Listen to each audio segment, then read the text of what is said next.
도와주세요. 아이가 위독해요.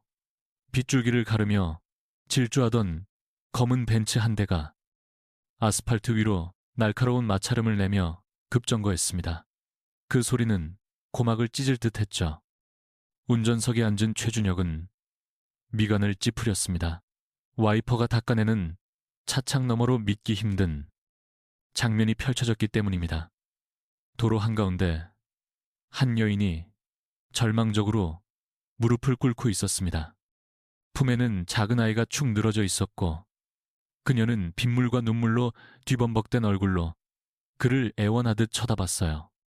준혁의 심장이 거세게 뛰었습니다. 이런 상황은 난생 처음이었죠. 제발요, 병원으로 좀 옮겨주세요. 여자의 목소리는 빗소리에 삼켜질 듯 작았지만 그 처절함은 차 안까지 고스란히 전달되었습니다. 준혁은 잠시 주저했습니다. 뒷좌석에는 중요한 계약 서류가 놓여 있었고 30분 뒤에는 회사에서 중대한 회의가 잡혀 있었으니까요. 허나 아이의 작은 팔이 빗속에서 힘없이 흔들리는 걸 본 순간 그는 더 이상 고민할 수 없었습니다. 가슴속에서 잊고 있던 무언가가 뜨겁게 치밀어 올랐습니다. 뒷좌석에 타세요, 어서. 준혁은 차문을 열고 밖으로 나섰습니다. 차가운 빗물이 뺨을 세차게 때렸지만 개의치 않았죠. 여자는 아이를 끌어안고 떨리는 걸음으로 차에 올라탔습니다. 최고급 가죽 시트가 흠뻑 젖었지만 이상하게도 준혁은 전혀 신경 쓰이지 않았습니다. 평소에 그였다면 결코 용납하지 못했을 일이었죠. 어느 병원으로 모실까요? 서울대병원 응급실로 가주세요. 준혁은 더는 묻지 않고 가속 페달을 깊게 밟았습니다. 차는 물보라를 일으키며 병원을 향해 맹렬히 질주했습니다. 평소와는 비교도 안 될 속도였죠. 룸미러로 뒷좌석을 살핀 준혁은 묘한 기시감에 사로잡혔습니다. 여인의 옆모습이 어딘가 낯이 익었기 때문입니다. 괜찮아, 아영아. 엄마가 병원 다 왔어. 조금만 참자. 부림은 아이를 달래는 목소리가 들려왔습니다.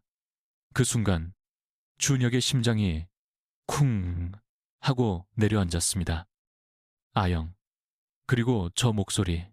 7년 전 기억의 편린들이 섬광처럼 그의 뇌리를 스치고 지나갔습니다. 하지만 설마 했습니다. 너무나도 아득한 기억이었으니까요. 이윽고 차는 응급실 앞에 멈춰 섰습니다. 준혁은 재빨리 차에서 내려 뒷문을 열어주었습니다. 감사합니다. 그렇소. 정말로 감사해요. 여자가 아이를 안고 내리며 깊이 고개를 숙였습니다. 그때 준혁은 그녀의 얼굴을 정면으로 마주했습니다. 세상이 멈춘 듯한 충격이었습니다. 이수진. 그녀는 7년 전 자신의 집에서 일했던 가사도우미 이수진이었습니다. 세월에 깎인 듯 훨씬 야위었지만 틀림없는 그녀였습니다. 준혁의 손끝이 미세하게 떨려왔습니다. 봉인했던 7년 전의 기억이 둑이 터진 듯 밀려왔습니다. 그녀와 함께한 은밀하고 달콤했던 시간, 그리고 냉정하게 끝났던 마지막까지. 응급 환자입니다. 길 좀 비켜주세요. 수지는 절규하며 아이를 안고 응급실로 뛰어들어갔습니다. 의료진이 급히 달려나와 아이를 들것으로 옮겼습니다. 준혁은 그 모든 광경을 멍하니 바라볼 뿐이었습니다. 머릿속이 하얗게 비어버렸죠. 단순한 우연일까? 그때 보호자 되십니까? 의사가 수진을 향해 물었죠. 네, 제가 엄마예요. 아이 상태가 위중합니다. 급성 골수 부전증이 의심됩니다. 당장 정밀 검사가 필요해요. 그런데 아버님은요. 그 말에 수진의 얼굴에서 핏기가 사라졌습니다. 가늘게 떨리는 입술로 겨우 대답했죠. 아, 아버지는 없어요.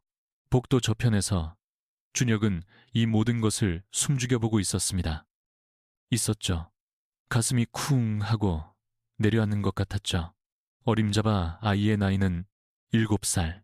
공교롭게도 수진이 자신의 곁을 떠났던 그 시점과 정확히 맞아떨어졌습니다. 설마 저 아이가 내 아이란 말인가? 준혁의 온몸을 차가운 소름이 훑고 지나갔죠. 만약 그게 사실이라면 지금껏 자신은 대체 무엇을 놓치고 살아온 걸까? 등 뒤로 꽂히는 사람들의 시선이 칼날처럼 따가웠지만 지금 그건 중요치 않았습니다. 그 순간 수진이 복도 의자에 힘없이 주저앉고 말았습니다. 두 손으로 얼굴을 감싼 채 오열하기 시작했죠. 아영아, 엄마가 정말 미안해. 다 엄마가 못나서 그래. 그녀의 연약한 어깨가 속절없이 떨려왔습니다. 7회 전과는 너무나도 다른 모습이었죠. 그토록 밝고 당찼던 그녀였는데 지금은 온 세상의 짐을 짊어진 듯 위태로워 보였습니다. 준혁은 차마 다가설 수 없어 발걸음이 얼어붙고 말았습니다. 문득 7회 전 그날의 기억이 섬광처럼 스쳐 지나갔습니다. 이 일인데요. 그냥 개인적인 사정이 좀 생겨서요. 돌이켜보면 그때 수진의 표정은 어딘가 그늘져 있었습니다. 분명 무언가 감추는 얼굴이었는데 설마 그녀는 그때 이미 아이의 존재를 알고 있었던 걸까요? 준혁은 차오르는 감정에 목이 메어왔습니다. 그는 마침내 무거운 발걸음을 옮겨 수진에게 다가갔습니다. 심장이 거세게 요동쳤죠. 수진아. 그의 목소리에 수진이 천천히 고개를 들었습니다. 붉게 충혈된 눈과 준혁 씨? 두 사람의 눈빛이 허공에서 얽혔습니다. 마치 7회라는 긴 세월이 한순간에 무너져 내리는 듯 했습니다. 하지만 과거의 회상보다 더 절박한 현실이 눈앞에 있었죠. 바로 아픈 아이, 아영이. 우선 아이 치료부터 집중해. 나도 같이 있을 테니까. 준혁이 나지막이 말했습니다. 그 한마디에 수진의 눈에서 다시금 눈물이 왈칵 쏟아져 내렸습니다.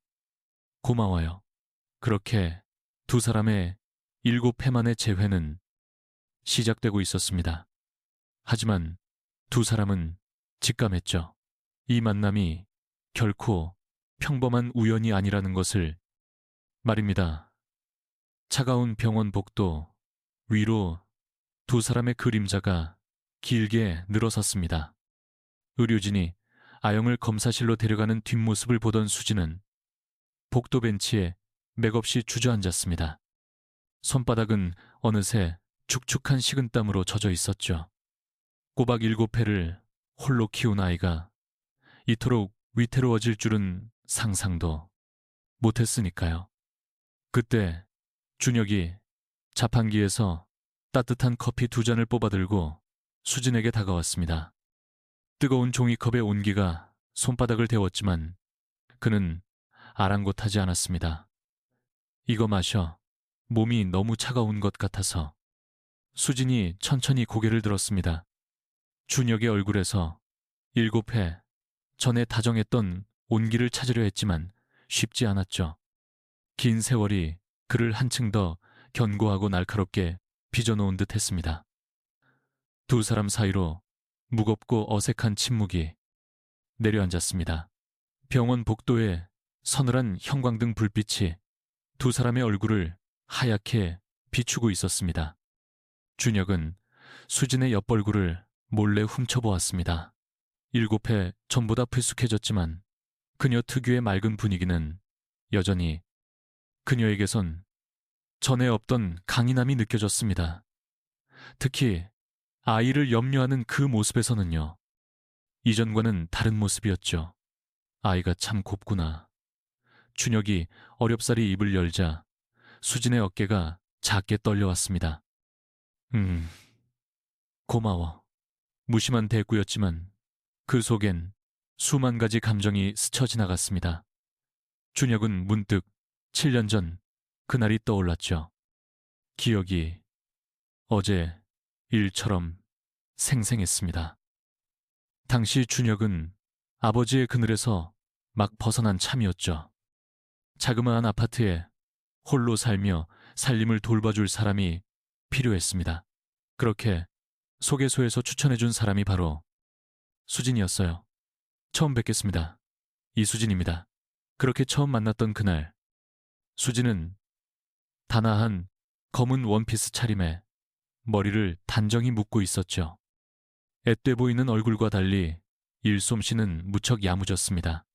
시작은 그저 고용인과 피고용인 그뿐이었죠. 허나 시간이 흐르며 준혁은 그녀의 또 다른 면을 보게 되었습니다. 준혁 씨, 식사하셔야죠.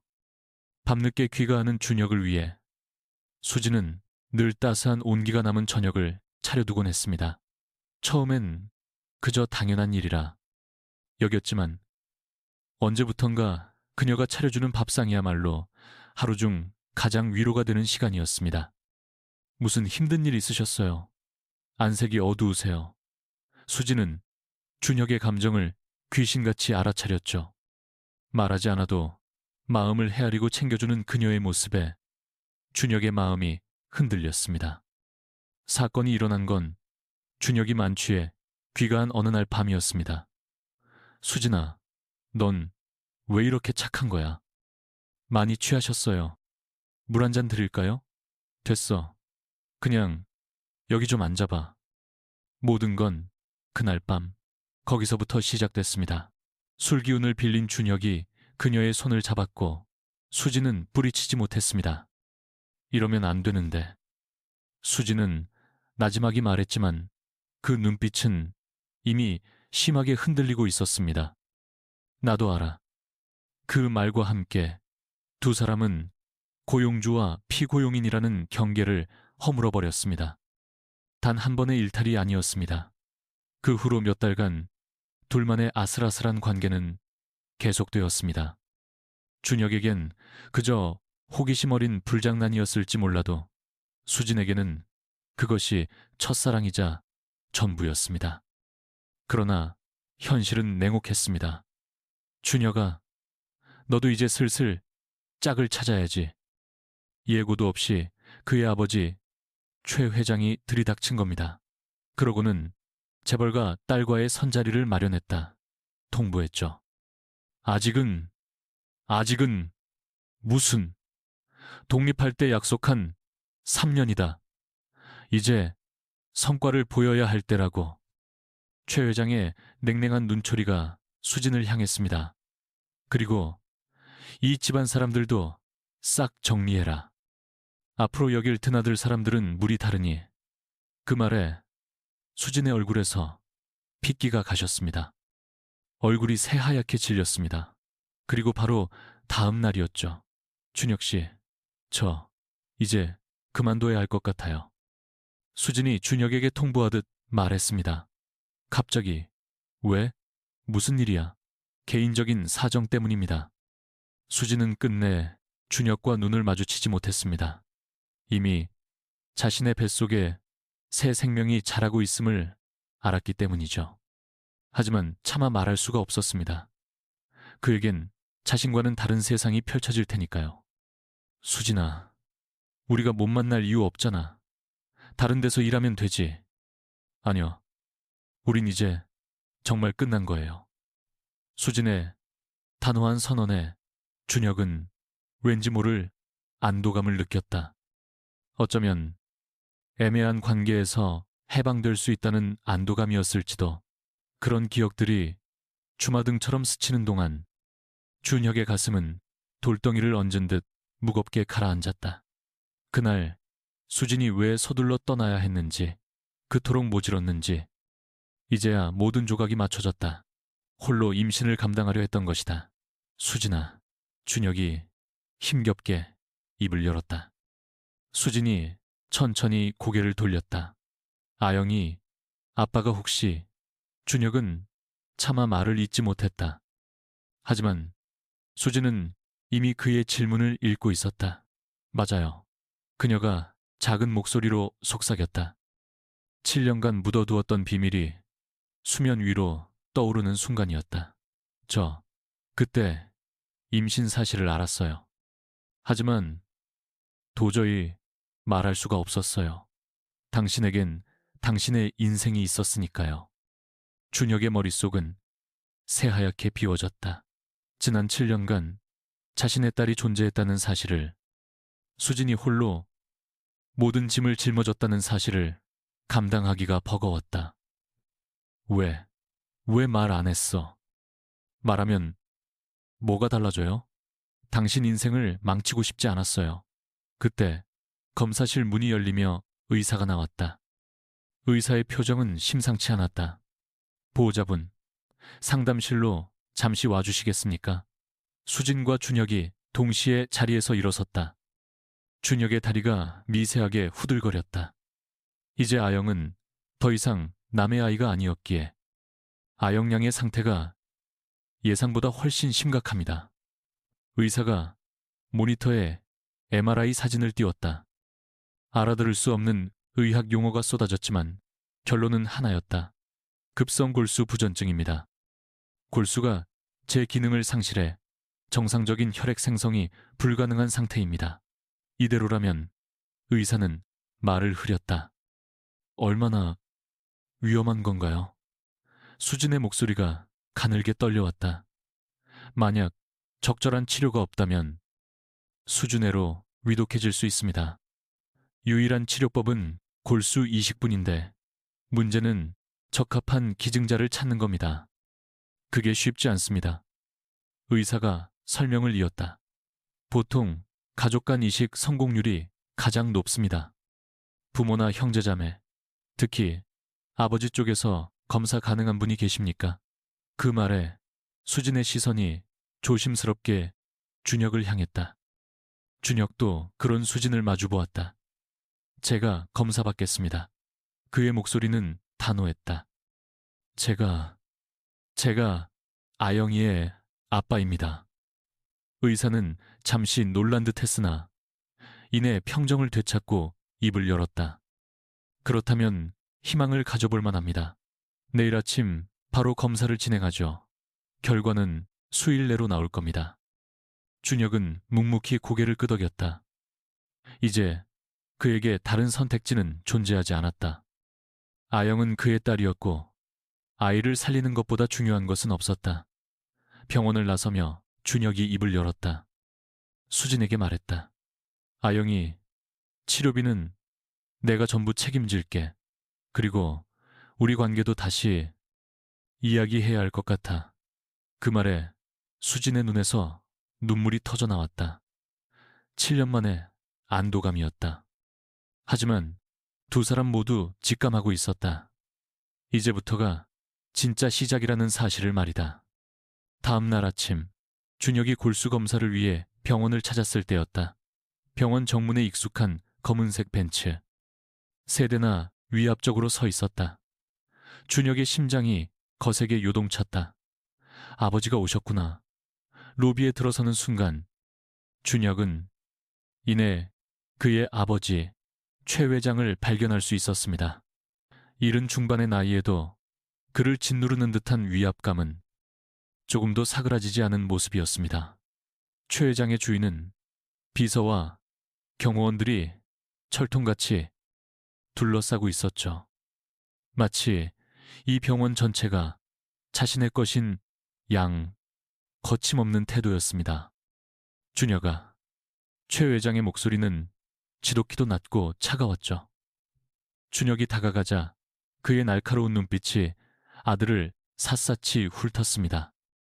아버지, 여긴 어쩐 일로, 어쩐 일이냐니. 이 애비가, 내 아들이 병원에서 무슨 뻘짓을 하고 다니는지 모를 거라 생각했나? 최 회장의 눈에는 노기가 서려 있었습니다. 허나 더 섬뜩한 것은 그 분노를 억지로 짓누르고 있다는 사실이었죠. 주위의 시선이 두 사람에게 쏠렸지만 최 회장은 눈 하나 깜짝하지 않았습니다. 바로 그때 복도 저편에서 수진이 모습을 드러냈어요. 그녀는 아영의 병실에서 꼬박 밤을 새운 초췌한 몰골이었습니다. 낡아빠진 카디건과 헝클어진 머리, 그리고 피로에 절어 창백한 얼굴, 최 회장의 시선이 수진을 향했습니다. 그 찰나 그의 표정이 얼음장처럼 차갑게 굳어졌습니다. 저기, 저 여자로군. 최 회장이 나직이 읊조렸어요. 그 목소리엔 경멸이 가득 담겨 있었죠. 수진 역시 최 회장을 발견했습니다. 7해 전에 끔찍했던 기억이 다시 살아났습니다. 온몸의 피가 차갑게 식는 기분이었어요. 7해 전에 깨끗이 정리했다고 믿었는데 아직도 내 아들 주위를 벌레처럼 기어다니고 있었구나. 최 회장이 수진을 보며 쏘아붙였습니다. 그 눈빛엔 한 인간에 대한 최소한의 존중조차 찾아볼 수 없었죠. 수진은 저도 모르게 고개를 숙였습니다. 손끝이 파르르 떨렸지만 이를 악물었어요. 아영을 위해서라면 이보다 더한 굴욕도 감당할 수 있었습니다. 아버지, 이런 곳에서는 준혁이 그를 말리려 했지만 최 회장은 손을 들어 가로막았어요. 닥치거라. 내 놈이 지금 무슨 짓을 저지르고 있는지 알고나 있는 게냐. 최 회장이 비서에게 눈짓을 했습니다. 비서는 서류 봉투를 꺼내 공손히 건넸습니다. 이수진, 나이 29, 준혁의 집에 입주 도우미로 취업, 8달 뒤 돌연 퇴사, 그리고 미혼모로 출산. 최 회장이 얼음 같은 목소리로 내용을 읊었습니다. 지난 7해 동안 동대문 봉제 공장 야간, 근무, 월세, 30만 원짜리 반지하에서 아이와 거주, 현 병원비 미납액 200만 원. 수진의 얼굴에서 빗기가 완전히 가셨습니다. 자신의 모든 삶이 발가벗겨져 내던져진 기분이었죠. 우리 최 씨 집안이 어떤 가문인지 잊지는 않았겠지. 최 회장이 수진에게로 성큼 다가갔습니다. 그 살벌한 기세의 수진은 저도 모르게 뒷걸음질 쳤습니다. 자그마치 500년 역사의 명문가다. 조선시대부터 이어온 고귀한 핏줄이 내년 같은 천한 계집의 몸에서 흐르게 둘 순 없어. 최 회장의 말은 비수가 되어 수진의 심장을 난도질했습니다. 그 아이가 정말 준혁의 씨앗인지조차 의심스럽구나. 그때 붙어먹던 놈이 어디 한둘이었겠어. 아버지! 준혁이 절규했습니다. 주위 사람들이 모두 흠칫했지만 그는 아랑곳하지 않았어요. 아영이는 명백히 제 딸입니다. 유전자 검사까지 마쳤다고요. 유전자 검사? 누가? 그걸 허락했지? 최 회장의 눈이 번뜩였습니다. 제가 했습니다. 아버지 허락 같은 건 필요 없습니다. 이런 준혁의 모습은 난생 처음이었습니다. 평소라면 아버지 앞에서 숨도 제대로 못 쉬었을 텐데 지금은 정면으로 맞서고 있었죠. 정면으로 맞섰습니다. 좋아. 그럼 확실히 해주지. 최 회장은 싸늘하게 비웃었죠. 그 여자와 아이를 인정하는 그 순간부터 넌 내 자식이 아니야. 회사 후계자 자격은 물론 네가 여태껏 일궈온 사업체 전부 빼앗을 거다. 수지는 경악했습니다. 일이 이토록 커질 줄은 상상도 못했거든요.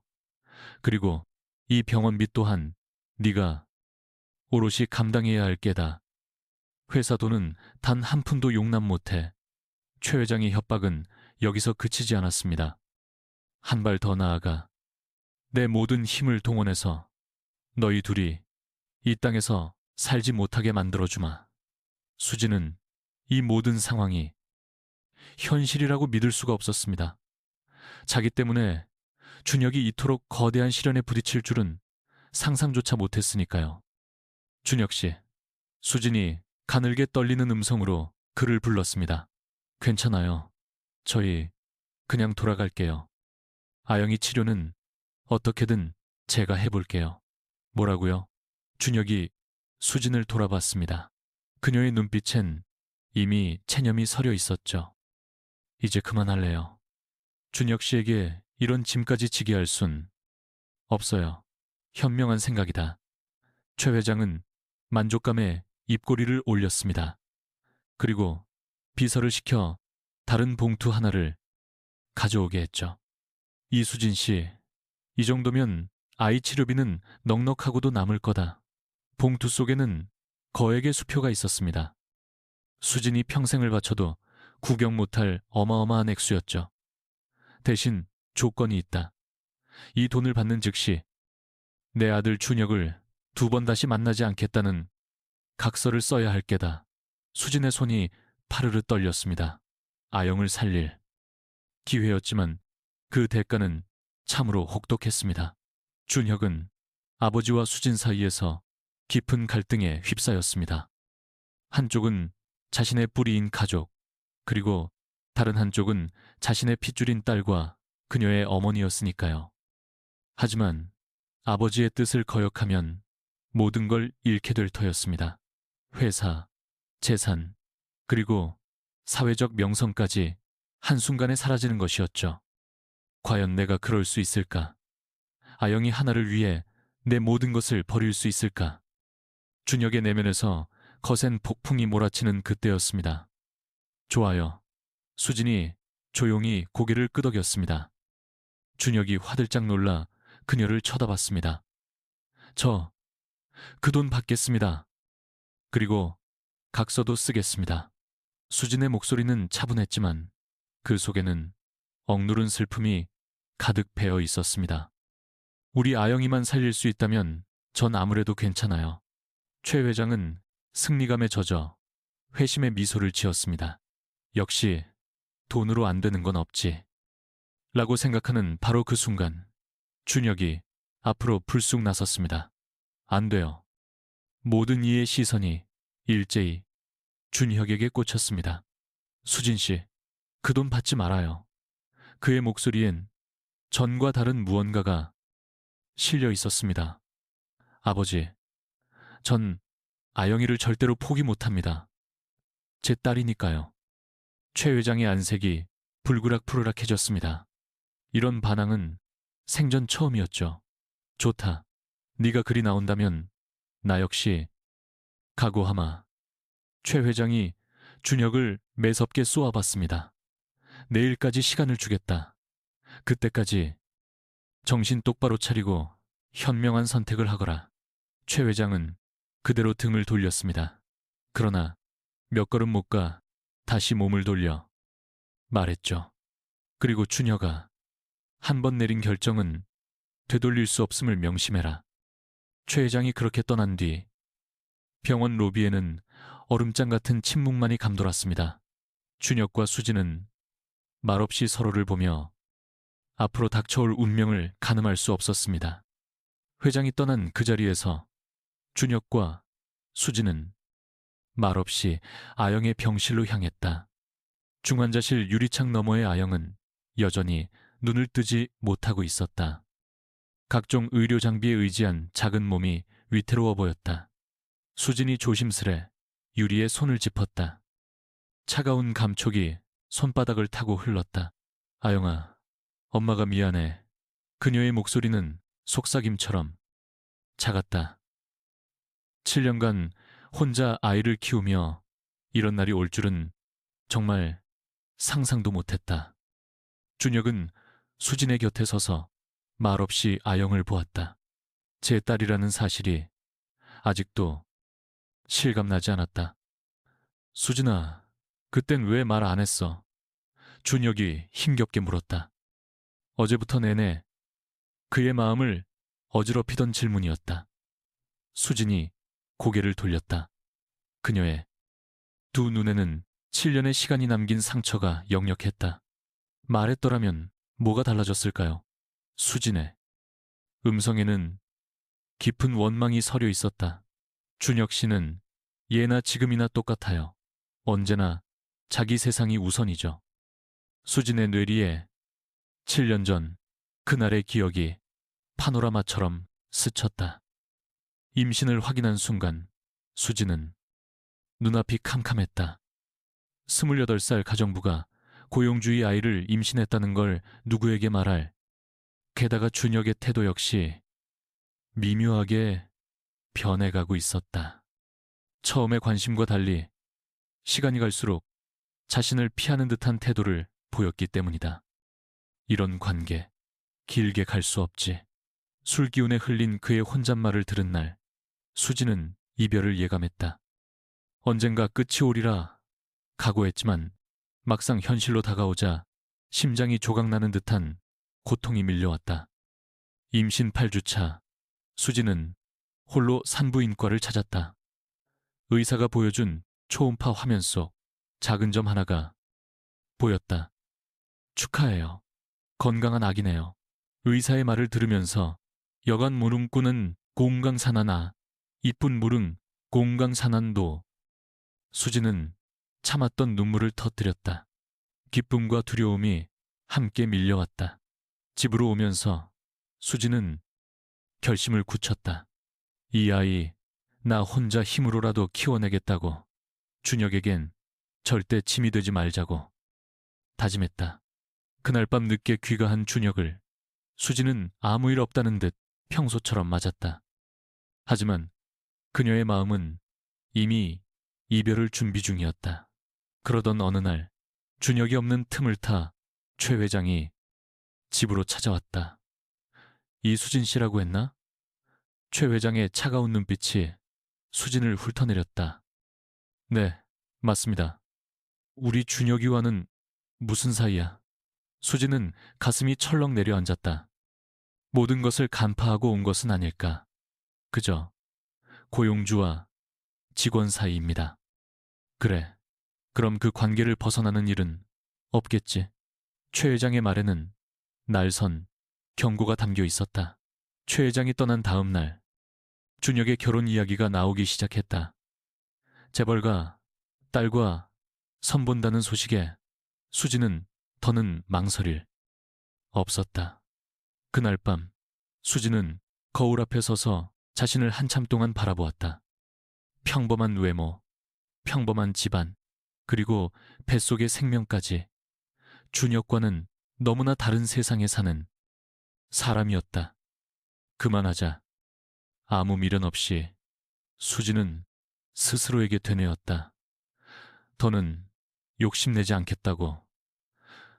준혁 씨, 저 이제 그만둬야 할 것 같아요. 같네요. 다음날 아침 수진이 준혁에게 통보하듯 말했죠. 왜? 갑자기 무슨 소리야? 준혁의 반응은 생각보다 훨씬 차분했어요. 놀란 기색이 스치긴 했지만 그녀를 붙잡지는 않더군요. 개인적인 사정이 생겨서요. 아, 그래. 그럼 별 수 없네. 월급은 이달 말일까지 챙겨주지. 그게 다였어요.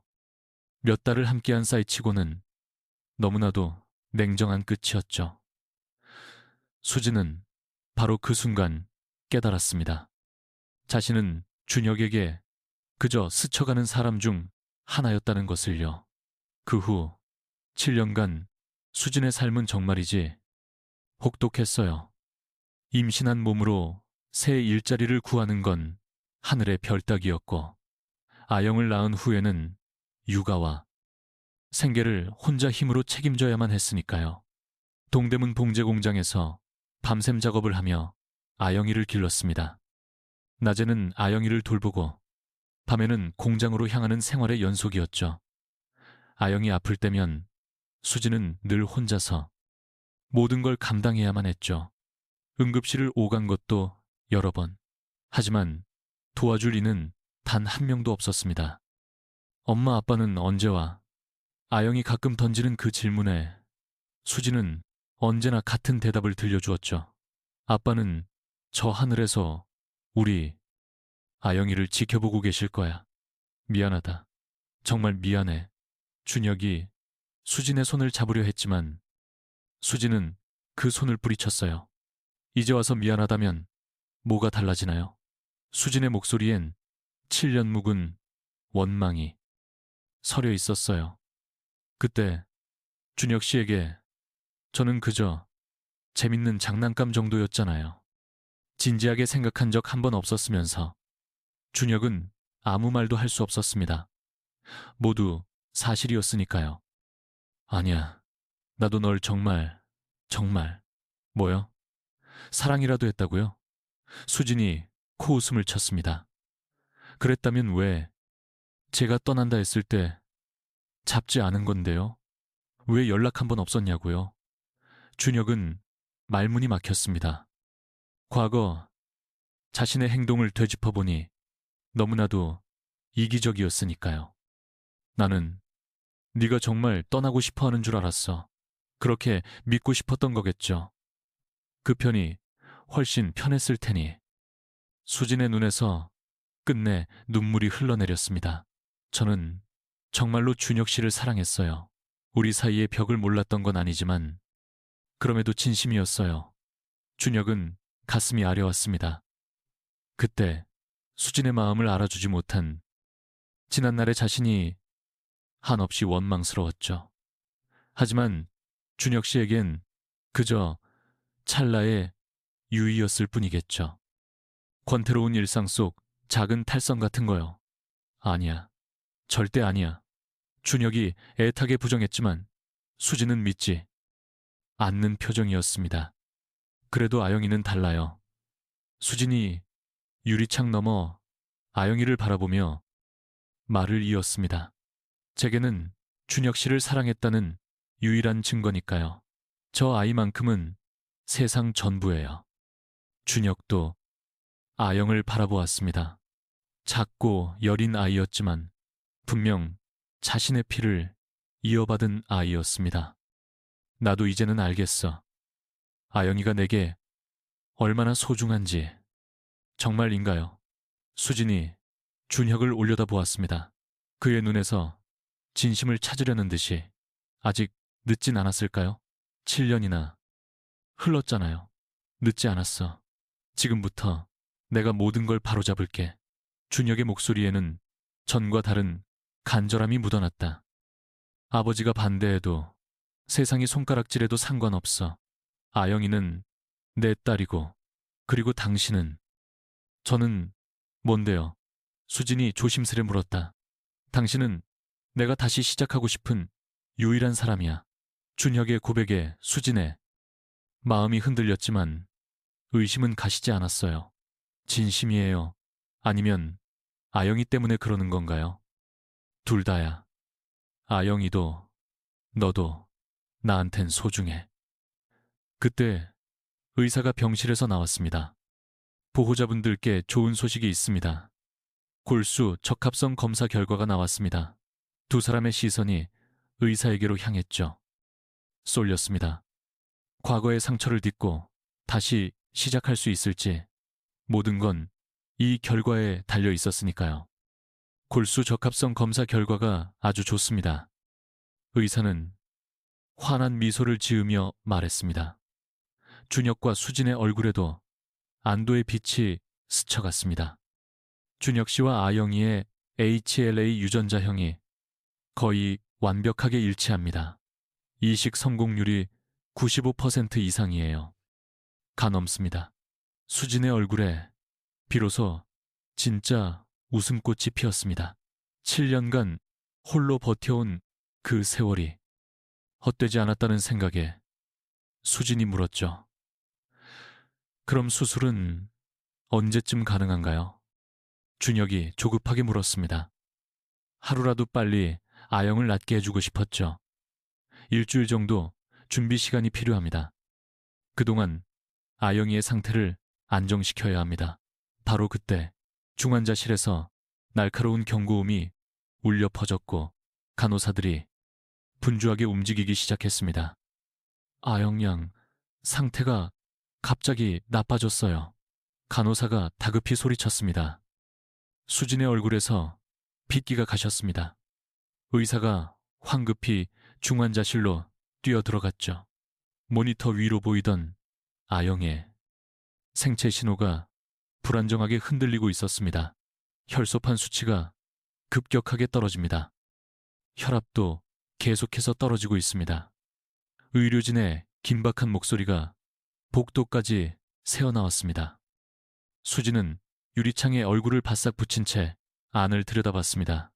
의료진들이 아영의 침대를 에워싸고 있었고 온갖 응급 장비들이 동원되는 중이었습니다. 아영아, 수진의 목소리가 가늘게 떨려 나왔습니다. 그녀의 손바닥이 유리창에 하얀 자국을 남길 만큼 힘이 들어갔습니다. 준혁도 그 곁에서 상황을 지켜보고 있었습니다. 제 딸이 저토록 위급한 상황이라는 게 현실처럼 느껴지지 않았습니다. 30분가량이 흐른 뒤 의사가 지친 기색으로 나왔습니다. 마스크를 벗은 그의 얼굴은 굳어 있었습니다. 상황이 저희 예상보다 훨씬 더 심각합니다. 의사가 침통하게 입을 열었습니다. 아영, 양의 골수 기능이 급격히 나빠지고 있습니다. 지금 상태로라면 의사는 차마 말을 잇지 못했습니다. 수지는 다리에 힘이 풀려 벽에 몸을 기댔습니다. 얼마나 위험한 건가요? 솔직히 말해 일주일을 기다릴 여유가 없을 듯합니다. 그 말에 수지는 비명을 삼켜야 했습니다. 준혁이 쓰러지려는 그녀를 붙잡았죠. 그럼 어떻게 해야 합니까? 준혁이 애타는 목소리로 물었습니다. 응급으로 골수 이식을 해야만 합니다. 오늘 밤, 늦어도 내일 새벽까지는 해야 합니다. 의사의 말에 두 사람은 할 말을 잃었습니다. 준비할 시간이 없다는 의미였으니까요. 하지만 응급수술은 위험 부담이 훨씬 큽니다. 성공률도 70% 정도로 떨어지게 됩니다. 70%. 수진이 그 말을 읊조렸습니다. 30%의 실패 가능성을 의미하는 것이었죠. 그리고 기증자인 준혁 씨 역시 마찬가지입니다. 준비가 부족한 상태의 골수 채취는 기증자에게도 상당히 위험할 수 있습니다. 준혁의 표정도 굳어졌습니다. 하지만 달리 방도가 없었죠. 결정하셔야 합니다. 지금 당장요. 의사가 초조하게 재촉했습니다. 아영, 양 상태가 계속 악화되어 1시간이 골든타임입니다. 수지는 깊은 고뇌에 잠겼습니다. 수술은 너무 위험하고 포기하기엔 아영의 목숨이 경각에 달렸습니다. 정말 다른 방도는 없는 건가요? 현재로서는 이 방법이 최선이자 유일한 길입니다. 의사의 목소리는 단호했습니다. 그 순간 중환자실에서 또다시 경고음이 울려 퍼졌습니다. 아영의 상태가 급격히 나빠지고 있다는 불길한 신호였죠. 수술 받겠습니다. 침묵을 깬 것은 준혁이었습니다. 수지는 경악하며 그를 쳐다봤습니다. 준혁 씨, 너무 위험하잖아요. 만에 하나 잘못되기라도 하면 난 괜찮아. 아영이가 먼저야. 준혁의 목소리는 확고했습니다. 비로소 아버지로서의 무게를 온전히 느끼고 있는 듯 했습니다. 하지만 성공 확률이 고작 70%잖아요. 그 말은 30%는 실패할 수 있다는 거잖아요. 수진의 목소리는 가늘게 떨려왔습니다. 수진아, 이대로 손 놓고 있으면 아영이는 틀림없이 위험해. 그땐 확률이 0%가 되는 거야. 수진의 마음은 1000갈래, 10,000갈래로 찢어졌습니다. 아영을 살리고픈 마음과 준혁을 잃고 싶지 않은 마음이 세차게 부딪혔습니다. 만에 하나, 정말 만에 하나 준혁 씨에게 무슨 일이라도 생기면 전 어떡하라고요? 그런 일 없어. 정말 확신해요? 준혁은 대답할 수 없었습니다. 하지만 지금은 모든 걸 걸고 용기를 내야 할 순간이었습니다. 확신 같은 건 못해. 그래도 해야만 하는 일이야. 수진의 눈에서 끝내 눈물방울이 떨어졌습니다. 7년 만에 겨우 다시 찾은 아영의 아빠를 또다시 잃을지 모른다는 공포가 그녀를 덮쳤습니다. 바로 그때 병원 복도 저편에서 최 회장이 모습을 드러냈습니다. 어제와는 비교도 안 될 만큼 싸늘한 표정으로 준혁아, 내가 지금 뭘 들은 게냐? 최 회장이 성큼 다가오며 쏘아붙였습니다. 네가 수술을 해.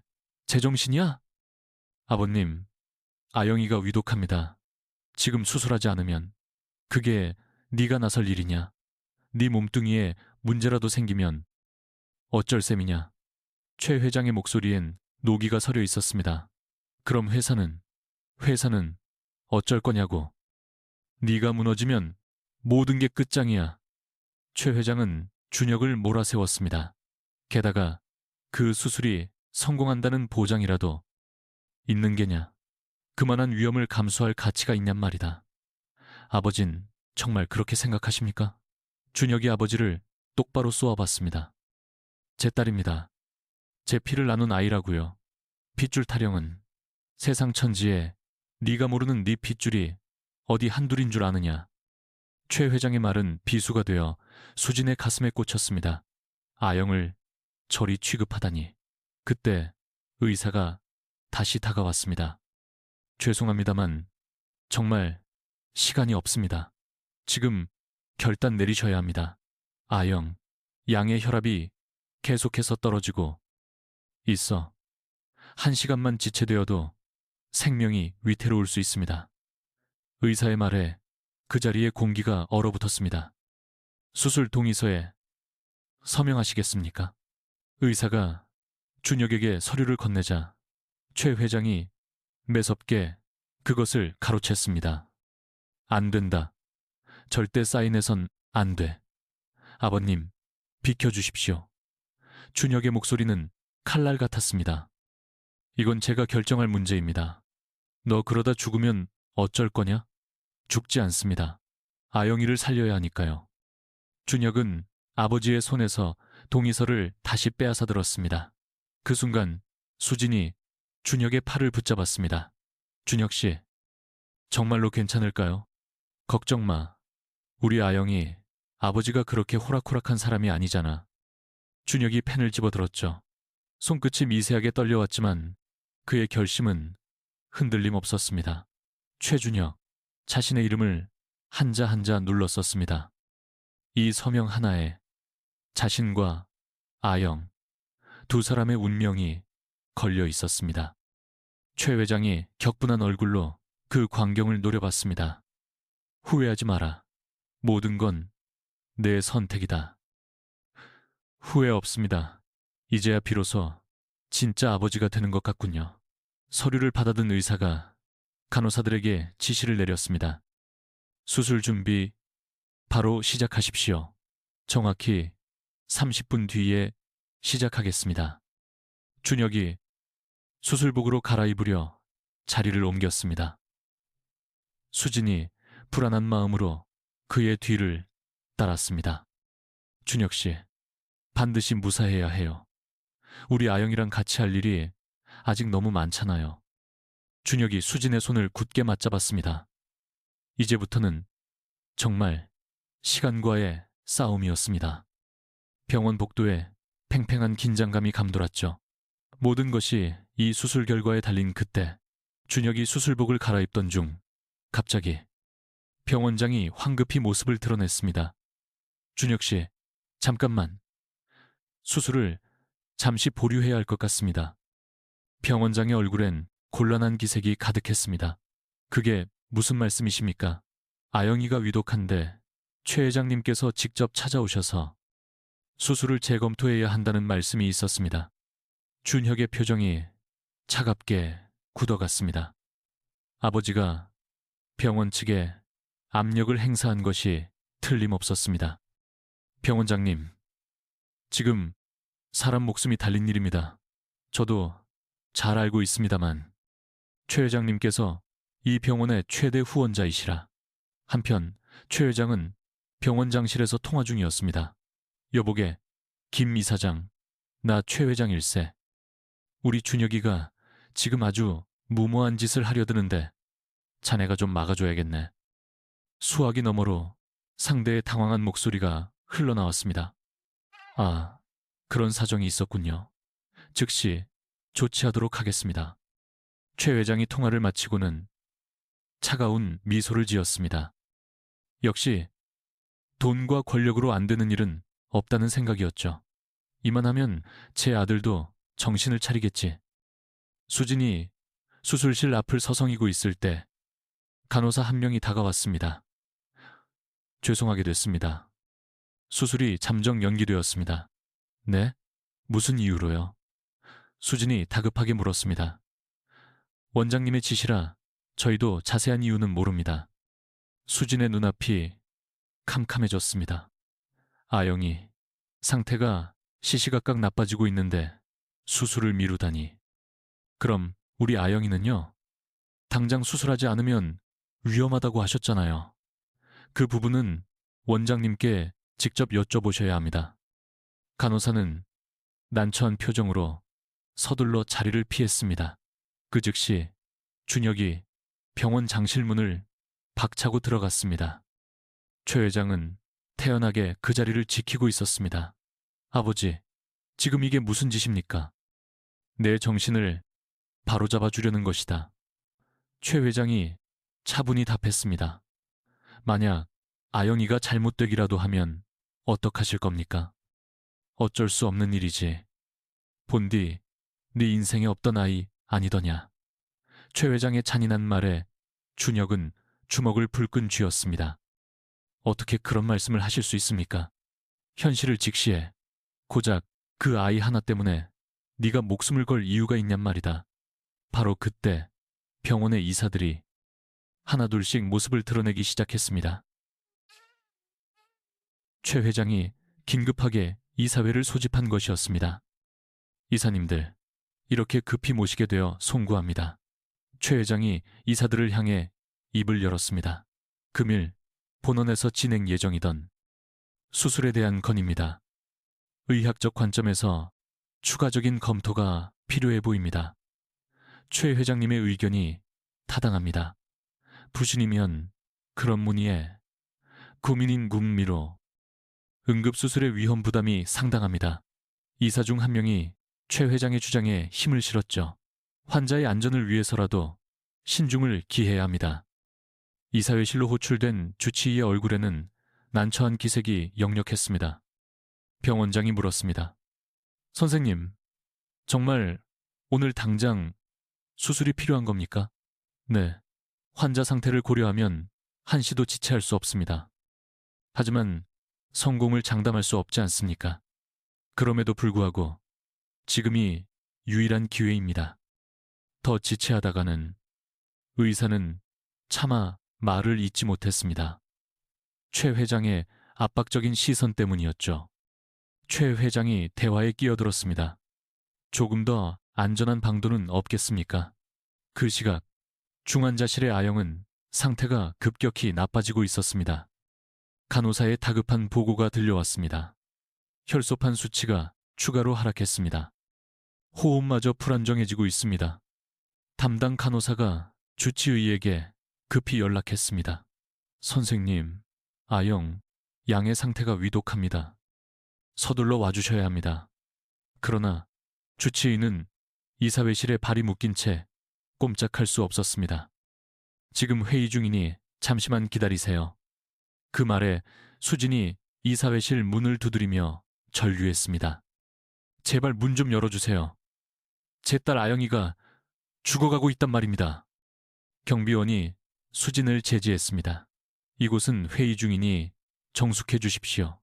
정숙하라고요? 지금 제 아이가 사경을 헤매고 있어요. 수진의 울부짖음이 복도를 가득 메웠습니다. 1분 1초가 시급한 상황이란 말입니다. 제발, 누구라도 도와주세요. 하지만 이 사회실의 문은 굳게 닫힌 채 미동도 없었습니다. 바로 그때 병원 로비에 기자들이 하나둘 모습을 드러냈습니다. 최 회장이 미리 손을 써둔 것이었죠. 최준혁 대표가 무리한 수술을 강행하려 한다는 소문이 사실입니까? 가족보다 회사가 먼저여야 하는 것 아닙니까? 기자들의 날, 선질문이 빗발쳤습니다. 최 회장의 비서가 기자들에게 자료를 배포했습니다. 준혁 대표의 사적인 문제로 경영의 차질이 우려된다는 내용이었죠. 이사회실에서 나온 준혁이 기자들 앞에 섰습니다. 제가 직접 설명하겠습니다. 기자들이 순식간에 준혁의 주위로 몰려들었습니다. 제 딸 아이가 지금 생사를 오가고 있습니다. 저는 그저 아버지로서 마땅히 해야 할 일을 하려는 것뿐입니다. 하지만 회사에 미칠 파장은 생각 안 하십니까? 한 기자가 파고들었습니다. 회사보다 더 중요한 것이 있습니다. 저에겐 바로 가족입니다. 준혁의 단호한 선언에 기자들 사이에서 술렁임이 일었습니다. 그때 이사회실에서 나온 최 회장이 준혁과 마주섰습니다. 지금 이게 무슨 짓이냐? 해야 할 일을 하는 겁니다. 해야 할 일. 회사를 망하게 하는 게 네가 해야 할 일이냐? 준혁은 아버지를 똑바로 응시하며 말했습니다. 아버지께는 회사가 전부일지 몰라도 저에게는 아닙니다. 이제 더는 아버지의 뜻대로 살지 않겠습니다. 이 부자의 대립으로 병원은 순식간에 아수라장이 되었습니다. 환자와 보호자들이 웅성대기 시작했습니다. 저 사람이 최 회장 아들이라며 대체 무슨 일이야? 병원이 발칵 뒤집혔네. 우리 수술까지 미뤄지는 거 아니야? 간호사들 역시 당혹감을 감추지 못했습니다. 그야말로 초유의 사태였으니까요. 원장님, 지시도 없는데 어떡하죠? 환자가 위급한데 손 놓고 있어도 되는 겁니까? 그 혼란 속에서 아영의 상태는 점점 상태가 더욱 위중해졌습니다. 심박수가 급격히 불안정해지고 혈압도 위험 수치까지 떨어졌습니다. 간호사들이 응급처치를 했지만 속수무책이었습니다. 이대로 가다간 정말 큰일 납니다. 당장 수술실로 옮겨야 합니다. 그러나 수술 승인이 떨어지지 않은 상태였죠. 주치의는 더는 지체할 수 없다고 결단을 내렸습니다. 원장님, 더는 지체할 수 없습니다. 환자가 정말 위독합니다. 하지만 환자 생명이 최우선입니다. 저희는 의료진으로서 책임을 져야 합니다. 주치의가 단호히 말했죠. 그때였습니다. 수지는 복도에 그대로 주저앉고 말았습니다. 아영아, 엄마가 미안해. 더는 버틸 힘이 없었던 겁니다. 준혁이 수진을 일으켜 세우며 다시 한번 굳게 마음을 먹었습니다. 이제 정말 마지막 패를 던져야 할 순간이었습니다. 복도 바닥에 무너져 우는 수진의 모습에서 준혁은 정확히 7년 전 자신의 과거를 보았습니다. 어머니를 여의고 홀로 모든 걸 감내해야 했던 그 끔찍한 절망감과 같았죠. 수진아, 준혁이 조심스레 그녀의 어깨를 감쌌습니다. 다 내 탓이야. 7년 전이나 지금이나 난 계속 도망치기만 했어. 수진이 고개를 들었습니다. 눈물로 얼룩진 얼굴 속에서도 아영을 향한 뜨거운 모성애는 선명했습니다. 이제 그만하세요. 준혁 씨까지 더는 힘들 필요 없어요. 하지만 준혁의 내면에서는 거대한 변화가 일고 있었습니다. 문득 준혁의 뇌리에 15년 전 기억이 선명하게 떠올랐습니다. 어머니가 암으로 투병하시던 시절이었죠. 아버지 최 회장은 오직 회사 일에만 몰두했죠. 준혁아, 엄마 괜찮으니 넌 공부에만 집중하렴. 어머니가 병상에 누워 힘없는 목소리로 말했을 때 준혁은 그 말을 곧이곧대로 믿었습니다. 정말 괜찮아지실 거라고. 하지만 어머니는 준혁이 대입을 준비하던 중 홀로 세상을 등졌습니다. 아버지는 장례식장에서도 회사 전화를 놓지 않았습니다. 공부가 먼저다. 네 엄마도 그걸 바랄 거야. 그때의 준혁은 아버지의 말에 그저 순응했습니다. 하지만 이제야 그것이 얼마나 어리석었는지 뼈저리게 깨달았습니다. 준혁은 중환자실 유리 너머로 아영을 지켜보았습니다. 작고 가녀린 아이가 온갖 의료 장비에 의지한 채 힘겹게 숨을 쉬고 있었습니다. 저 아이에게 난 어떤 아빠가 되어야 하는가? 준혁은 스스로에게 되물었습니다. 회사가 우선인 아버지? 아니면 아이가 우선인 아버지? 답은 이미 정해져 있었습니다. 어머니를 지켜드리지 못했던 그 뼈아픈 후회를 딸 아영에게 되풀이할 수는 없었습니다. 내가 정말 멍청했구나. 준혁은 나지막이 읊조렸습니다. 바로 그 순간 아영이 희미하게 눈을 떴습니다. 초점 없는 눈이었지만 유리 너머에 준혁을 보고 있는 듯 했습니다. 준혁의 심장이 뜨겁게 요동쳤습니다. 저 작은 아이의 눈동자 속에서 자신을 꼭 닮은 어떤 것을 발견한 것입니다. 저 아이는 내 딸이다. 내 피를 나눈 소중한 내 딸. 7년간 외면했던 부성애가 한꺼번에 터져 나왔습니다. 아영아, 아빠가 너무 늦었지. 정말 미안하다. 준혁은 유리창에 이 말을 기댔습니다. 지금껏 얼마나 소중한 것을 잃어버린 채 살아왔는지 깨달았습니다. 수진아, 물어볼 게 하나 있어.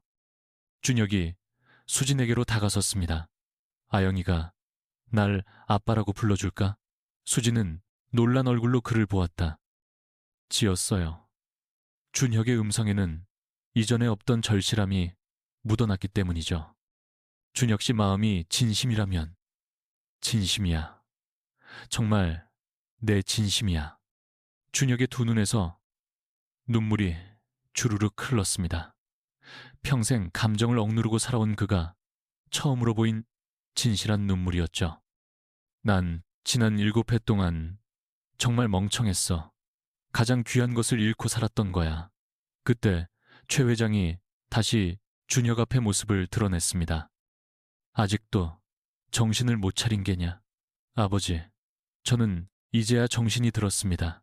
준혁은 아버지를 정면으로 응시하며 말했습니다.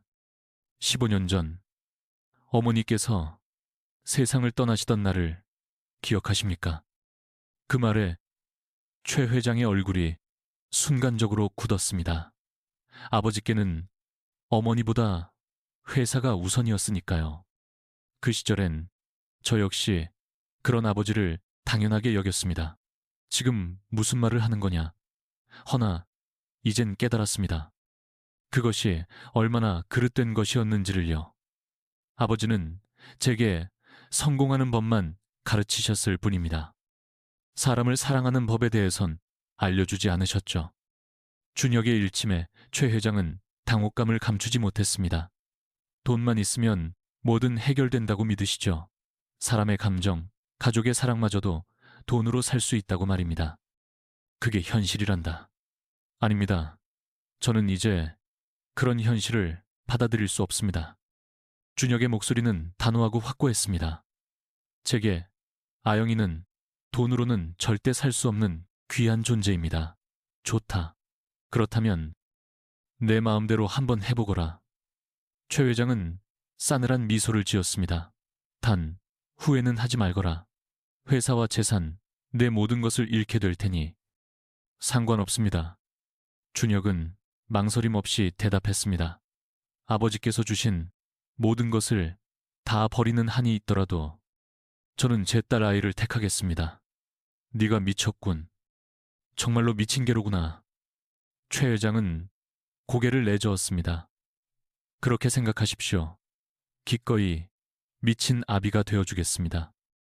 준혁은 곧장 주치의에게 향했습니다. 선생님, 수술을 진행해 주십시오. 그렇지만 병원장님은 제가 설득하겠습니다. 아니, 강제로라도 수술을 집도하게 만들 겁니다. 준혁의 결단에 의사는 놀란 표정을 지었습니다. 정말 위험 부담이 큽니다. 성공 확률이 고작 70%라고 말씀드렸습니다. 나머지 30%는 실패할 가능성이 있다는 뜻입니다. 네, 맞습니다. 그렇다면 70%의 확률로 성공한다는 의미군요. 그걸로 충분합니다. 준혁은 곧장 병원장실로 향했습니다.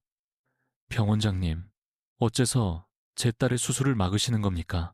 그건 최 회장님의 지시 때문에. 병원장님은 의사이지 않습니까?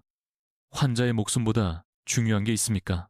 준혁의 말에 병원장은 깊은 고뇌에 잠겼습니다. 만일 이 수술을 막아 제 딸에게 무슨 일이 생긴다면 병원장님께서 책임지실 수 있겠습니까? 생명을 살리는 것이 의사의 첫 번째 사명 아니었나요? 준혁은 병원 로비로 걸어나가 기자들 앞에 섰습니다. 기자들이 일제히 카메라 플래시를 터뜨렸습니다. 저는 금일부터 최 회장의 아들이 아닌 한 아이의 아버지로 살아가겠습니다. 기자들 사이에서 술렁임이 일었습니다. 회사 경영권과 제 모든 재산을 포기하겠습니다. 그 대신 제 딸 아이의 목숨을 살릴 겁니다.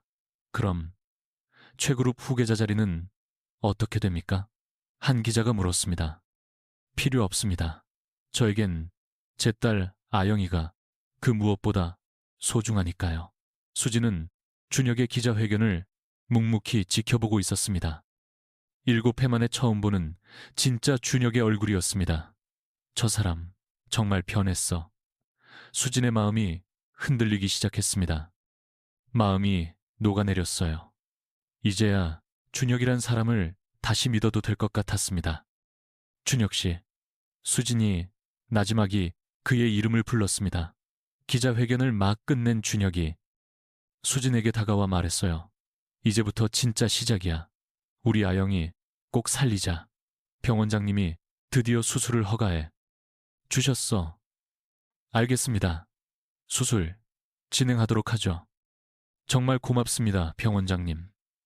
준혁은 진심을 담아 머리를 숙였습니다. 하지만 정말 위험할 수도 있습니다. 각오하셔야 합니다. 각오는 이미 끝냈습니다. 준혁이 수진의 손을 굳게 잡았습니다. 우리 함께 이겨내는 거야. 수진은 말없이 고개를 끄덕였습니다. 수술실 문 앞에서 준혁은 수술복으로 갈아입고 서 있었어요. 수진아, 날 믿어. 그럼요, 믿어요. 당신은 아영이 아빠잖아요. 그 말에 준혁의 가슴이 뭉클해졌습니다. 아영이 아빠라는 그 한마디가 이토록 가슴 벅찬 말일 줄은 몰랐습니다. 우리 딸 꼭 살려서 돌아올게. 준혁은 결연한 표정으로 수술실로 향했습니다. 이제 그는 최 회장의 아들이 아니었습니다. 오롯이 아영의 아버지이자 수진이 믿고 기댈 수 있는 단 한 사람이었습니다. 차가운 복도 위로 새로운 희망이 싹트고 있었습니다. 이윽고 수술실 입구에 붉은 수술 중 표시등이 켜졌습니다. 준혁과 아영, 두 사람이 동시에 수술대 위에 오른 바로 그 순간이었습니다. 수진은 복도 의자에 주저앉아 떨리는 두 손을 모아 기도했습니다. 꼬박 7년을 홀로 키운 딸과 이제 겨우 만난 아영의 아버지가 동시에 목숨을 건 수술을 받는 것이었습니다. 하느님, 제발, 제발 두 사람 모두 무사하게 지켜주세요. 수진의 목소리는 애절하게 갈라졌습니다. 지금껏 단 한 번도 느껴보지 못한 공포가 그녀의 온몸을 옥죄었습니다. 텅 빈 복도에는 수진 홀로 덩그러니 남겨졌습니다. 최 회장은 분노하며 병원을 떠났고 다른 가족은 아무도 없었습니다. 수술실 내부에선 두 개의 의료팀이 동시에 집도를 시작했습니다. 한쪽에선 준혁의 골수를 채취하는 작업이, 다른 한쪽에선 아영이 그 골수를 이식받을 준비가 한창이었습니다.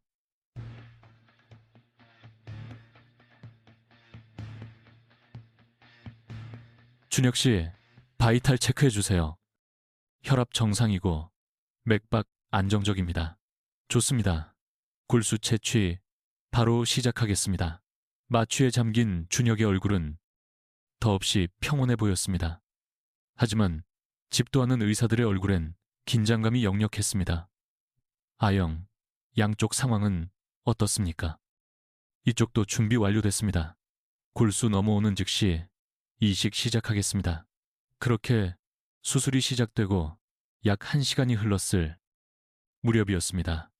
환자분 혈압이 급격히 떨어집니다. 한 간호사가 다급하게 외쳤습니다. 출혈량이 예상치를 초과했습니다. 의사가 당황한 기색으로 응급처치에 들어갔습니다. 수술실 박수진의 귀에도 의료진의 다급한 목소리가 들려왔습니다. 순간 심장이 쿵 하고 내려앉았습니다. 설마 무슨 일이라도 생긴 건가? 수진은 작게 읊조렸습니다. 다리에 힘이 풀려 그 자리에 주저앉을 것만 같았습니다. 지혈 잡혔습니다. 30분이라는 시간이 흐른 뒤 의사의 안도하는 목소리가 들려왔습니다. 환자 혈압도 정상 수치로 돌아왔습니다. 정말 다행입니다. 골수 채취 계속 진행하겠습니다. 아슬아슬하게 첫 번째 고비를 넘긴 순간이었습니다. 그러나 수술은 아직 절반도 채 지나지 않은 상태였습니다. 수진은 복도를 서성이며 애써 마음을 다스리려 했습니다. 하지만 발걸음은 천근만근 무거워져 자꾸만 수술실 문 앞으로 향했습니다. 그곳으로 향했습니다. 준혁 씨, 아영아, 둘 다 무사할 거야. 스스로를 다잡는 되뇌임이었습니다. 기나긴 2시간 후 마침내 준혁의 골수 채취가 끝났습니다. 확보된 양은 충분합니다. 이제 아영 양에게 이식을 시작하겠습니다. 의사는 골수가 든 용기를 아주 조심스럽게 옮겼습니다. 준혁은 깊은 마취 상태였지만 다행히 생체 신호는 안정적이었습니다. 환자분은 회복실로 모시겠습니다. 간호사들이 준혁을 다른 병실로 이송했습니다. 이제 운명의 순간, 아영의 골수 이식 수술이 곧 시작될 차례였습니다. 아영의 수술실 안에서는 더욱 정밀한 작업이 시작되었습니다. 아영 양 바이탈 체크, 체온 정상, 혈압 안정권입니다. 좋습니다. 지금부터 골수 이식 시작하겠습니다. 의사가 준혁의 골수를 아영의 몸으로 조심스럽게 주입했습니다. 아버지의 생명이 딸에게 건네지는 경이로운 순간이었습니다. 수진은 이 과정을 지켜볼 수는 없었지만 무언가 중대한 일이 벌어지고 있다는 것을 온몸으로 느끼고 있었습니다. 그때 최 회장이 다시 병원에 나타났습니다. 굳은 표정이었지만 어딘가 초조한 기색이 역력했습니다. 수술 어떻게 되어가나? 최 회장이 수진에게 툭 던지듯 물었습니다. 아직 끝나지 않았어요. 수진은 힘겹게 대답했습니다. 준혁 씨는 골수 채취를 마쳤다고 들었습니다. 아마 지금 회복실에 있을 겁니다. 그 말에 최 회장의 표정이 미묘하게 변했습니다. 아들이 무사하다는 말에 안도하면서도 이 모든 상황을 온전히 받아들이긴 힘들어 보였습니다. 한편 회복실에서는 준혁이 희미하게 눈을 떴습니다. 우리 아영이는 어떻게 됐습니까? 마취에서 깨어나자마자 그는 딸의 안위부터 물었습니다. 수술은 잘 진행되고 있습니다. 간호사가 그를 안심시켰습니다. 제가 직접 가볼 수는 없을까요? 준혁은 몸을 일으키려 애썼지만 뜻대로 되지 않았습니다. 지금은 절대적인 안정이 필요합니다. 좀 더 누워 계세요. 허나 아영을 향한 걱정에 준혁은 한시도 마음을 놓지 못했습니다. 바로 그때 아영의 수술실에서 기적과도 같은 소식이 전해졌습니다. 이식 성공적으로 끝났습니다. 의사가 환한 미소와 함께 말했습니다. 아영 양의 몸이 새 골수를 거부감 없이 받아들이고 있습니다. 바이탈 사인도 모두 안정권입니다. 간호사들의 환호성이 수술실 안에 가득 울려 퍼졌습니다. 복도에서 그 소식을 들은 수지는 그 자리에 주저앉아 소리내어 울음을 터뜨렸습니다. 감사합니다. 정말 감사합니다. 마침 수술실 문을 열고 나온 주치의가 수진에게 상황을 자세히 설명했습니다. 수술은 완벽하게 성공했습니다. 준혁 씨 골수가 아영양과 놀라울 정도로 잘 맞았습니다. 그럼 이제 우리 아영이 괜찮은 거죠? 수진이 떨리는 음성으로 물었습니다. 앞으로 2주에서 3주간 경과를 봐야 하지만 예후는 아주 좋습니다. 의사의 그 말에 수진의 얼굴에 비로소 진정한 미소가 번졌습니다. 그럼 준혁 씨는요? 그분도 괜찮습니다. 내일쯤이면 스스로 움직일 수 있을 겁니다. 그리고 이튿날 준혁이 휠체어에 의지해 아영의 병실을 찾았고 수진이 그를 반갑게 맞았습니다. 두 사람의 얼굴엔 더 없는 안도감이 가득했습니다. 우리 딸 좀 어때? 몰라보게 좋아졌어요. 의식도 완전히 돌아왔고 식사도 조금씩 해요. 준혁이 조심스럽게 병실 문을 열고 병실에 들어서니 아영이가 침대에 누워 수진과 대화 중이었습니다. 아영아, 준혁이 나지막이 불렀다. 아영은 소리가 난 쪽으로 고개를 돌려 그를 응시했어요. 엄마, 저 아저씨는 누구셔? 아영아, 이분이 바로 네 아빠란다. 수진의 조심스러운 말에 아영의 눈이 동그래졌어요. 정말 제 아빠라고요? 그래, 내가 진짜 네 아빠야. 준혁의 목소리는 미세하게 떨리고 있었습니다. 아빠가 늦게 찾아와서 미안해. 잠시 무언가 생각하던 아영이 이내 작은 손을 내밀었어요. 아빠, 안녕하세요? 복도에서 그 광경을 지켜보던 최 회장의 얼굴이 미묘하게 변했어요. 아영의 순수함과 준혁의 따스한 미소를 보면서 그는 무언가 깊은 깨달음을 얻은 듯 했습니다. 저것이 진짜 가족이구나. 최 회장의 굳게 닫혔던 마음이 서서히 녹아내리기 시작했어요. 할아버지도 들어오실래요? 아영이 복도에선 최 회장을 발견하고 말했어요. 최 회장은 순간 당황했어요. 아이에게 할아버지라 불린 건 생전 처음이었거든요. 그래, 할아버지란다. 최 회장이 어색한 걸음으로 병실 안으로 들어왔어요. 할아버지, 저 이제 다 나았어요. 아빠가 절 구해줬거든요. 아영의 천진한 말에 최 회장의 눈시울이 뜨거워졌어요. 준혁과 수진은 서로를 마주보며 따뜻한 미소를 나누었습니다. 7해 만의 재회, 그리고 모든 것의 새로운 시작이었습니다. 수술실의 붉은 등은 꺼졌고 병실 안으로 따스한 볕이 스며들었어요. 비로소 진정한 의미의 새로운 가족 이야기가 시작되는 듯 했습니다.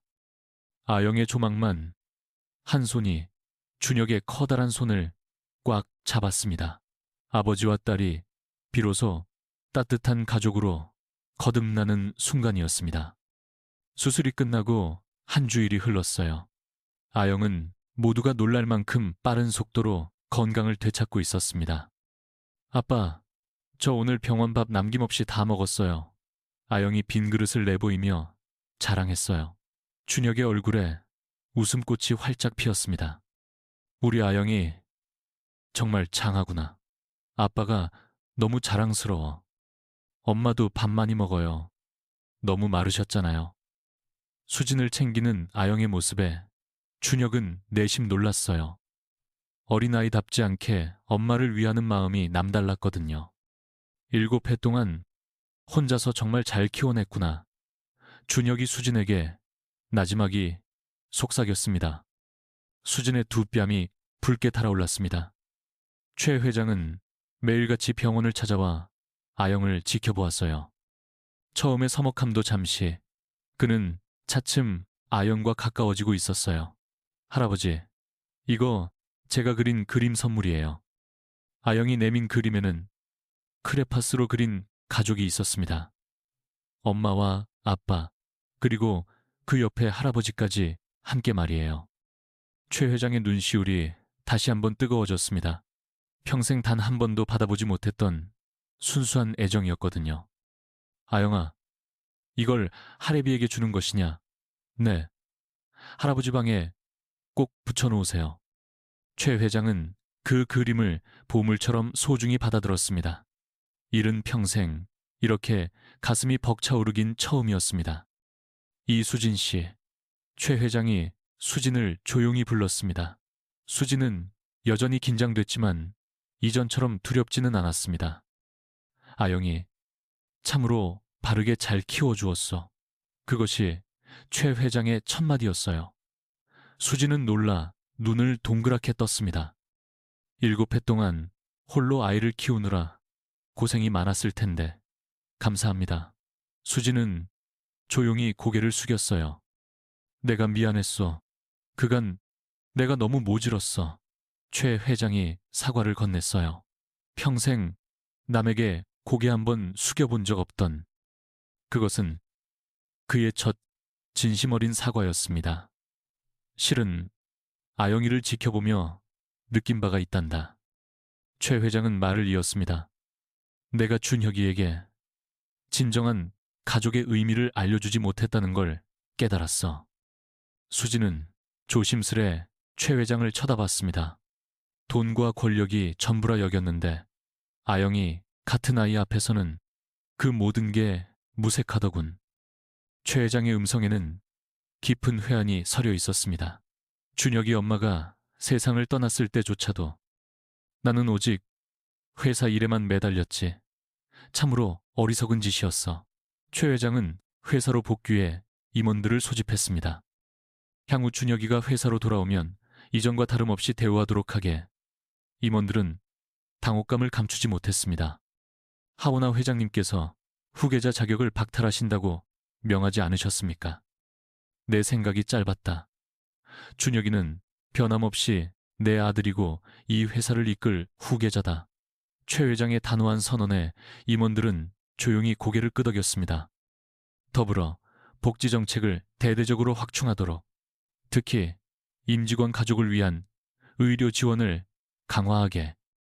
최 회장의 달라진 모습에 모든 임원이 경악했습니다. 준혁과 아영의 사연은 언론에 보도되며 세간의 큰 주목을 받았습니다. 재벌 2세, 모든 걸 내려놓고 딸을 살리다. 7해 만에 찾은 딸, 아버지의 골수로 새 삶을 얻다. 신문과 방송에서 연일 대서특필되었습니다. 대다수는 긍정적인 반응을 보였습니다. 그러나 일각에서는 여전히 비판적인 목소리도 흘러나왔습니다. 결국 신분의 격차는 어찌할 것인가?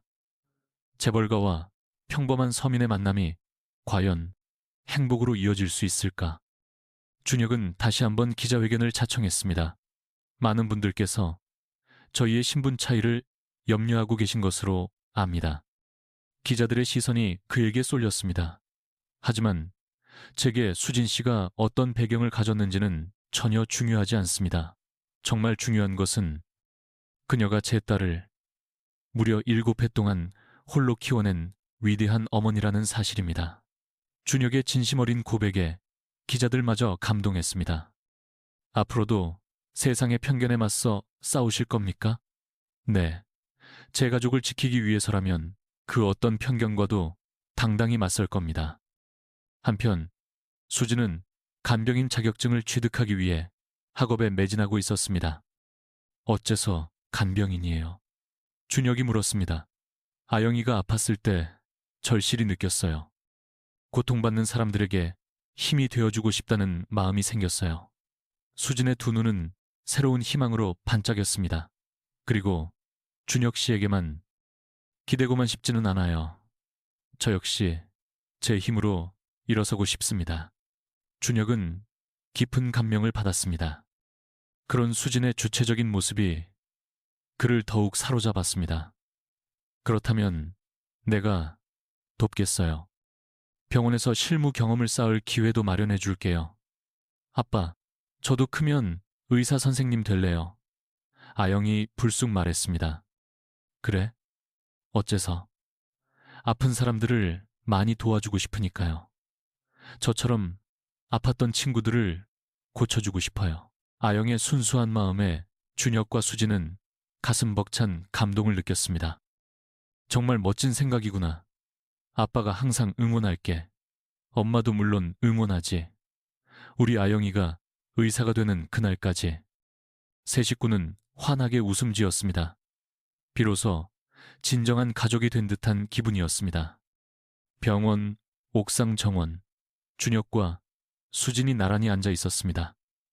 수진 씨, 만약 우리가 7회 전으로 돌아갈 수 있다면 어떻게 하고 싶어요?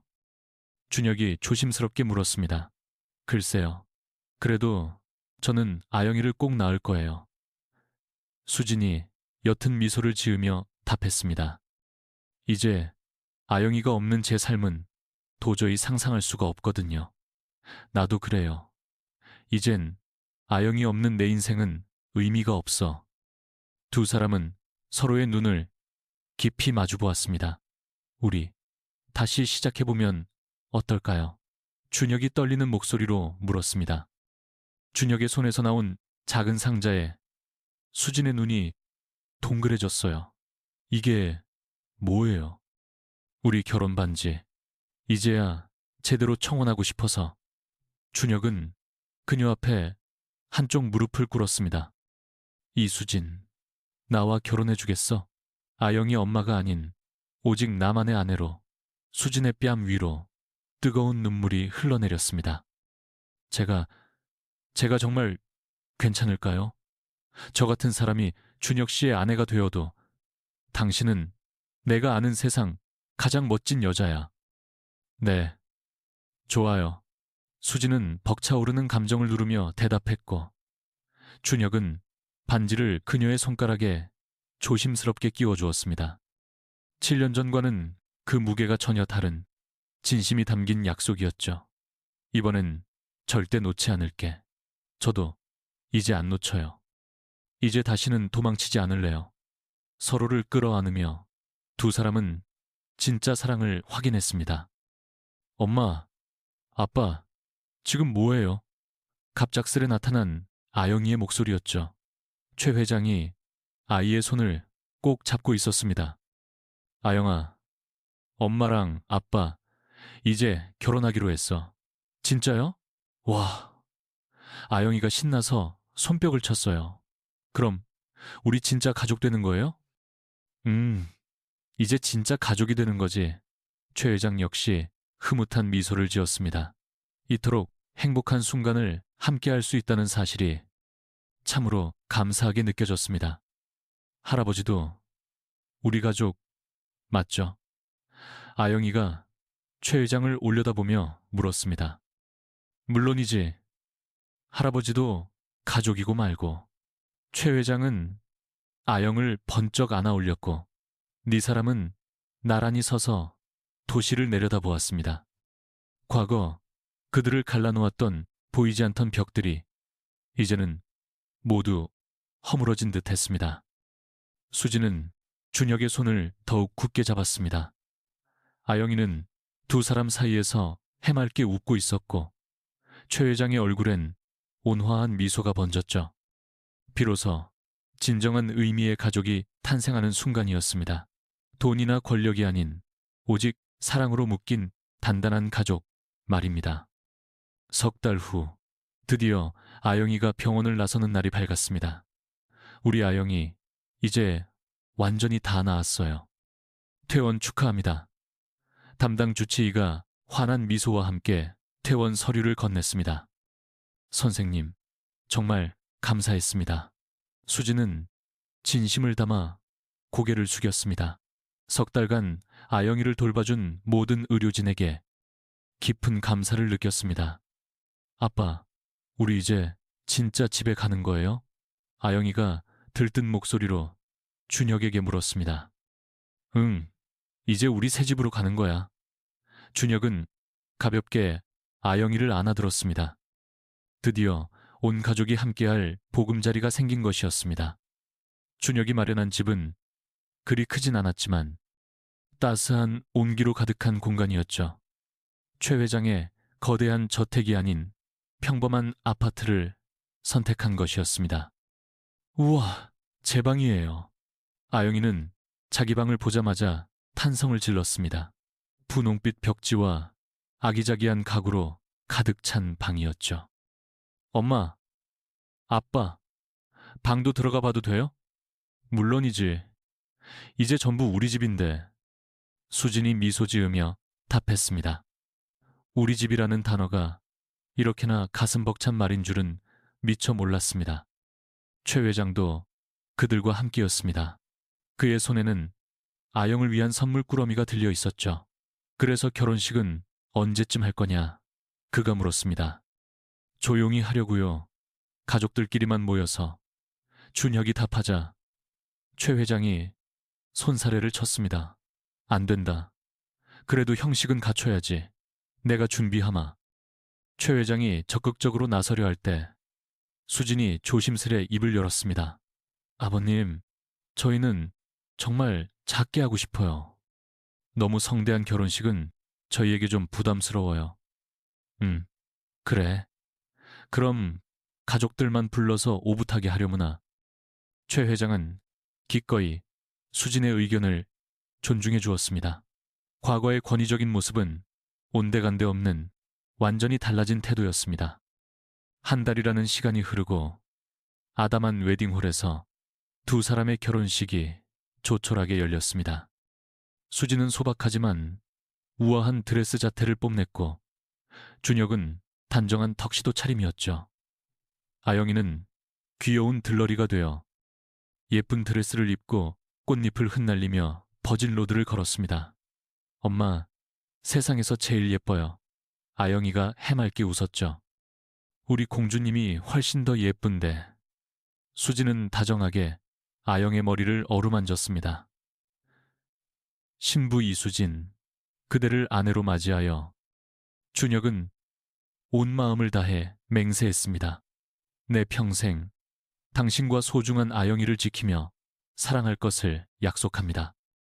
신랑 최준혁, 당신을 남편으로 맞이하여 수진 역시 벅찬 목소리로 맹세했습니다. 평생토록 당신과 행복한 가정을 이루겠습니다. 최 회장은 그 모습을 지켜보며 만족스러운 미소를 지었습니다. 이렇게 가슴 따뜻해지는 결혼식은 정말 처음 보는군. 결혼식이 끝나고 두 달이 흘렀습니다.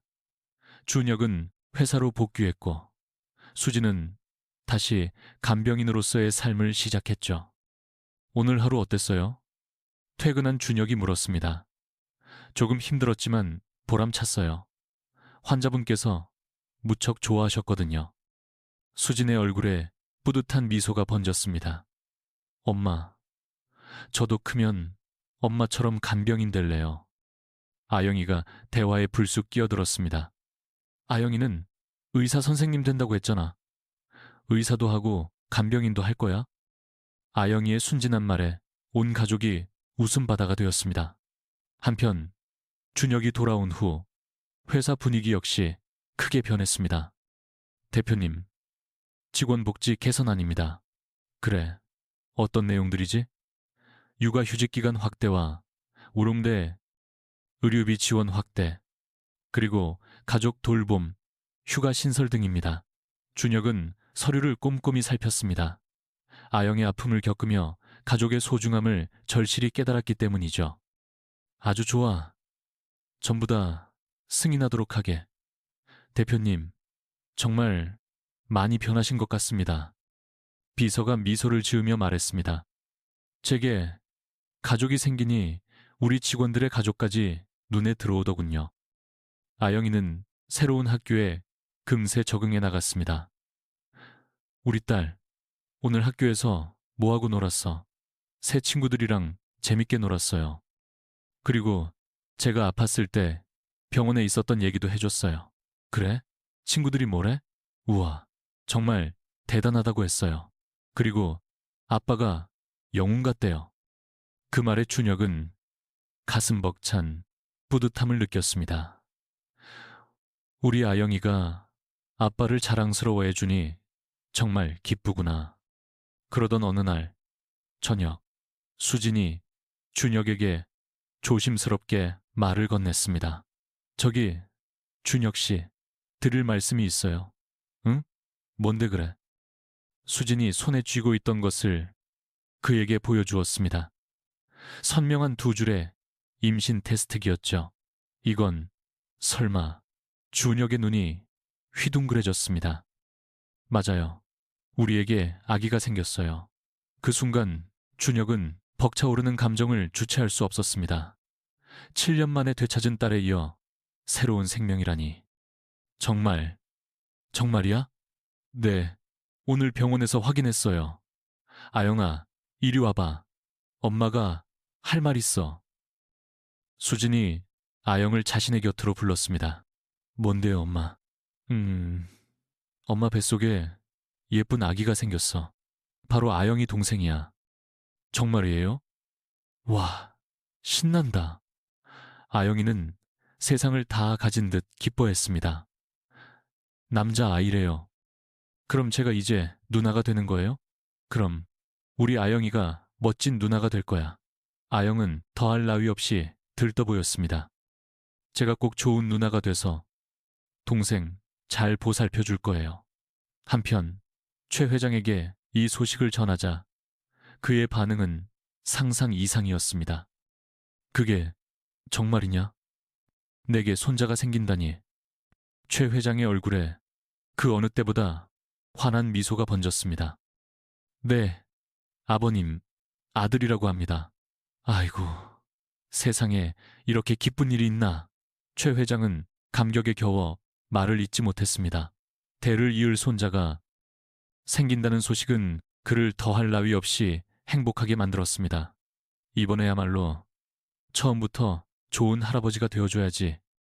더 잘해야지. 지금도 세상 최고의 할아버지신데요. 수진이 미소 지으며 말했다. 수진의 임신이 5개월 차에 접어들자 온 식구가 태교에 나섰습니다. 아가야, 누나가 책 읽어줄게. 아영은 수진의 배에 귀를 대고 다정히 동화책을 읽어주었죠. 아가, 아빠란다. 어서 나와 함께 놀자꾸나. 준영 역시 배에 대고 속삭였어요. 우리 손주, 할아버지가 애타게 기다린다. 최 회장마저 합세한 풍경은 참으로 따뜻했습니다. 어느 화창한 일요일 오후, 네 식구는 공원에서 피크닉을 즐겼습니다. 아빠, 우리 정말 행복한 가족인 것 같죠? 아영이 묻자. 그럼 이 세상에서 제일 행복한 가족이지. 준혁의 대답에 수진이 배를 어루만지며 말을 이었죠. 동생이 태어나면 우린 더 행복해질 거예요. 맞아. 이제 우리 5 식구가 함께 사는 거지. 최 회장도 미소 지으며 화답했습니다. 석양이 지는 공원 위로 4사람의 그림자가 아름다운 그림처럼 펼쳐졌습니다. 준혁은 수진의 어깨를 감쌌고 아영은 그 품에서 배를 쓰다듬으며 뱃속 동생과 이야기를 나누고 있었죠. 최 회장은 그 광경을 그저 흐뭇하게 지켜볼 뿐이었습니다. 우리 정말 행복해질 수 있을까요? 수진의 조심스러운 물음에 그럼 이제부터가 진짜 시작이야. 준혁은 확신에 가득 찬 목소리로 답했습니다. 앞으로 우리에겐 더 행복한 날들만 가득할 거야. 그때 아영이 불쑥 손을 번쩍 들며 외쳤죠. 우리 가족 만세. 네 식구는 함께 웃으며 손을 들어 올렸습니다. 그야말로 완벽한 한 가족의 풍경이었죠. 몇 달 뒤 태어날 아기까지 더해진다면 이보다 더할 나위 없이 완벽한 가족이 완성되는 것이었습니다. 무려 7년간의 고통과 시련을 이겨내고 얻은 값진 행복의 결실이었죠. 오늘 준비한 이야기 어떠셨나요? 이야기가 마음에 드셨다면 구독과 좋아요, 이건 부탁드릴게요. 그리고 지금 이 시간 어디서 어떤 모습으로 함께하고 계신지 댓글로 남겨주시면 좋을 것 같아요. 여러분의 사연도 정말 궁금하답니다.